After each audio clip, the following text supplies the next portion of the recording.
Hello everyone, welcome back to this channel. In this video, I will show you the easy and clear steps on how to turn off volume key navigation in Wattpad application. So how to turn off volume key navigation in Wattpad application?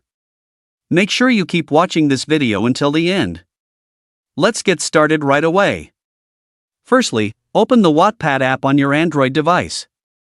This is the initial screen of the Wattpad app. Next, tap the profile icon at the top right of the screen. And a menu like this will appear. Tap the Settings menu at the top right of the screen. Tap Reading Preferences. Tap Volume Key Navigation. So that's it, tutorial how to turn off volume key navigation in Wattpad application. Thank you for watching. I hope this video was helpful. See you in the next video.